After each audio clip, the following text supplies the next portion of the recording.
It looked like just another quiet Tuesday night in Denver, but by 9 p.m. the city's downtown core was under siege. Unmarked SUVs circled the block, black DHS vans pulled in behind them, and within minutes one of Denver's busiest hotels was locked down tighter than a military base. Guests were trapped in their rooms, elevators were frozen mid-floor, and the lobby transformed into a federal command center.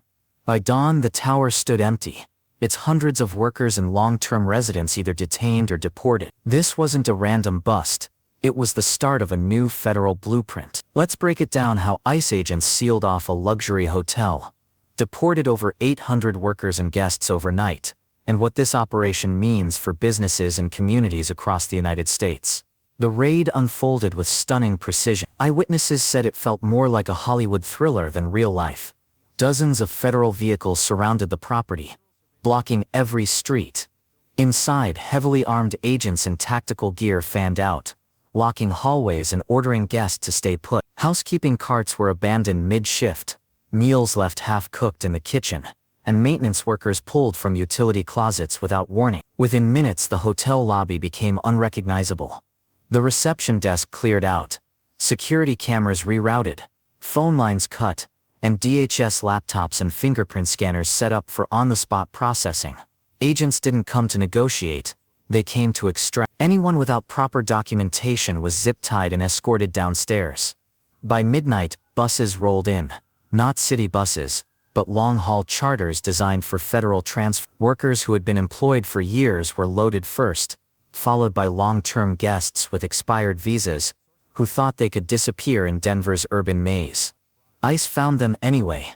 This raid wasn't spontaneous. According to DHS sources who spoke to reporters off the record, the operation was the result of months of undercover work. Federal investigators had quietly gathered payroll records, tracked surveillance footage, and cross-checked visa databases long before agents showed up at the hotel. They knew who was on the housekeeping team without papers, who was running the kitchen overnight, and which extended stay residents were on expired visas. The hotel itself had operated for years under the assumption that its location and high-profile clientele gave it a layer of protection. Corporate executives stayed there, international conferences ran late into the night, and business deals worth millions were brokered in its conference halls. But behind the glimmering reputation was a workforce vulnerable to immigration enforcement. For the federal government, it was the perfect test case, a prestigious business hub that no one thought would ever be touched. The fact that it was taken down in hours sent a powerful message across the industry. What made this raid so impactful wasn't just the speed, but the human toll it left behind. Many of the employees taken into custody had lived in Denver for years. They had children in local schools, mortgages and community ties. Some had worked at the hotel for more than a decade, quietly building lives under the radar. Immigration lawyers and activists described the operation as shock and awe, pointing out that families were split apart without warning. Parents disappeared overnight, leaving children scrambling for answers. Local civil rights groups mobilized immediately, sending attorneys to detention centers and organizing press conferences. But by the time outrage spread, the buses were already gone, transporting detainees to federal facilities for processing, in many cases, immediate deportation. For many, there was no lengthy court hearing or drawn-out appeals process. The message was blunt. If you were undocumented, your time was up. By sunrise, the hotel was empty, a hollow skyscraper against Denver's skyline.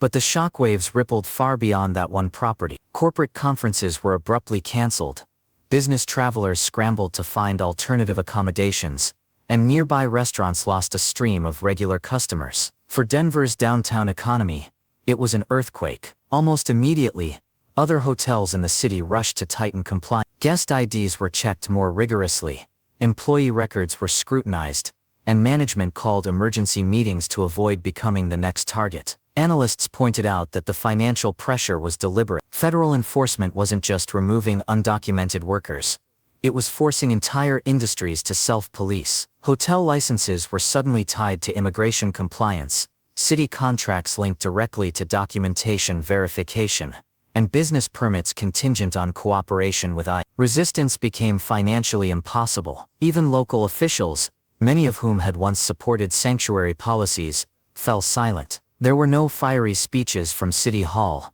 only quiet acknowledgement that federal law now dictated the rules of the game. The Denver raid was not an isolated event. DHS sources later confirmed that Phoenix hotels were inspected earlier that same day, and Las Vegas properties hit the very next night. A pattern was emerging. The hospitality industry had become ground zero for federal immigration enforcement. For decades, hotels and restaurants had provided steady employment for undocumented workers and long-term cover for visa overstays. Now, those havens were being systematically Federal officials described the strategy as an evolution: intelligence gathering, interagency coordination, and logistical efficiency planned with near military precision. The entire Denver operation lasted less than 5 hours.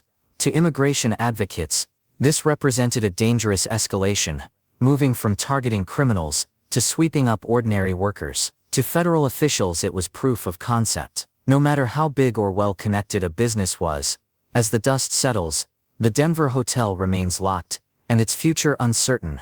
But the broader implications are clear. This was not a one-off raid. It was a blueprint for future enforcement across America's cities. Hotels, restaurants, and cleaning companies are now recalculating their risks, weighing compliance costs against the devastating consequences of a raid. Workers are living in fear, never sure when a knock on the door might change their lives forever. Executives are scrambling to adopt stricter hiring practices, sometimes overcorrecting by rejecting applicants who appear even slightly suspicious. The entire hospitality industry is recalibrating under the new reality.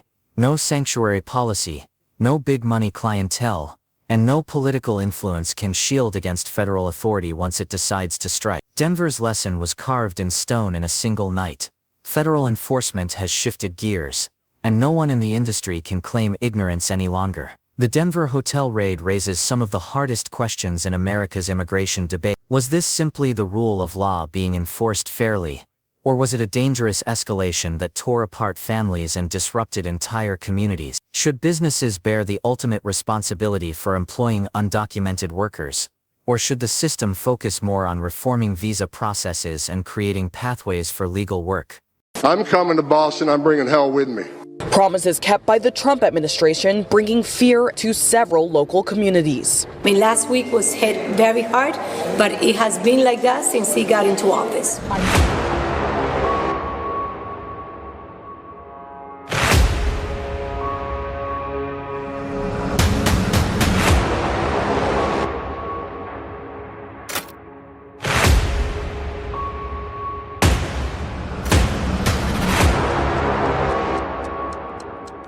At exactly 4:00 a.m., while most of Boston slept, silence shattered on the campus of Boston University. Elite ICE teams, headlights off, doors locked, dorms surrounded. In less than an hour, nearly 1,500 students were dragged out of their rooms cuffed and placed on buses headed for deportation. Laptops left open mid-sentence. Books still on desks. Families never called. Lawyers never reached. No hearings, no second chances. Just fast, coordinated enforcement on a scale the U.S. hasn't seen in decades.